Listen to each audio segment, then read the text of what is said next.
1969 was my first year. Interesting year. Went to my first meeting, had 40 notebooks, all fixed up just like I came out of college with. Had 6 players show up that morning and didn't know what to do. Went outside and ran a couple of laps and said to come back this afternoon. I went in the office and my father was sitting behind the desk and I said, "Hey, Dad, I only had 6 guys show up this morning." And he said, "Huh." I said, what do you think? He said, "You the coach, get on the phone." And and what he was saying was, it's yours. This is your responsibility. You wanted this job, that's the responsibility. So we finished that season with 22 players, 0-10, scored 2 touchdowns, remember them both. But we set a foundation and we set a precedent. And that precedent was that we were going to work every day to be the best we could be. We're in the main core of the school where all the principal's offices are and counselors and so forth. And this is a portrait of our family.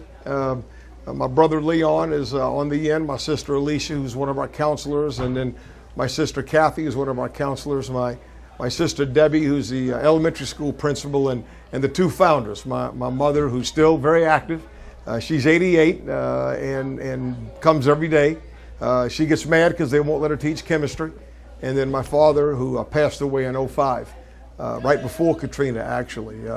But we were very happy we could get that family portrait together because all of us work together every day.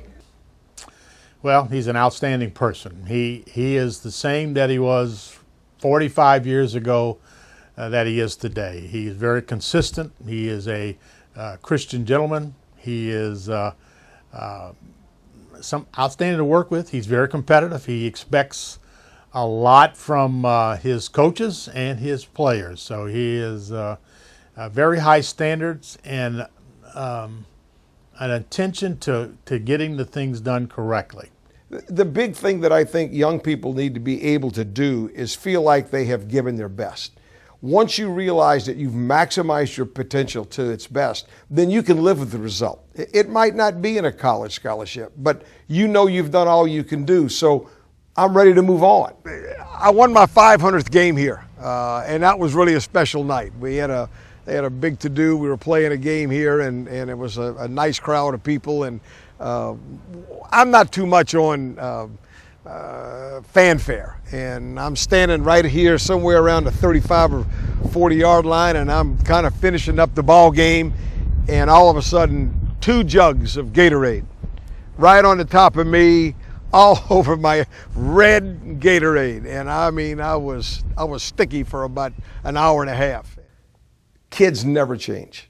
The same things they needed in 1969 is the same things they need in 2015. They want to know you love them. They want to know you care about them. They want you to be honest, and they want you to be forthright with them. And they want you to be fair. And they want to be a part of a team.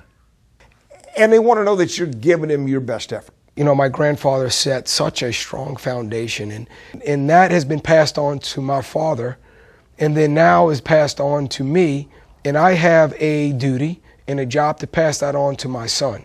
First and foremost, my dad's deserving of this award for the countless hours and thousands of lives that he's affected since he began in 1969.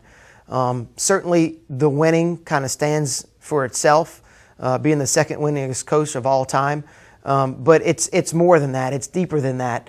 The sacrifices that he's made as a family and as a son and now as a father that you can really appreciate, the quality of life that he's had, the quality of life that he's given me and my family is really, there's nothing that you can measure up to it. You know, I think as in any organization, it's the people that you surround yourself with. When you surround yourself with people that have the same vision, the same goals, the same dreams, that have the same faith, that understand that there's more to the game than just winning the game. There's more to it than just a score, that there are intrinsic values that we need to instill in young people to give them a chance to be successful and a chance to have those values in their life and to have productive families. And I think those values have translated themselves into the lives of the people that play for us or that come to school here. I've been so blessed to have a staff that has stayed with us. I get very little turnover.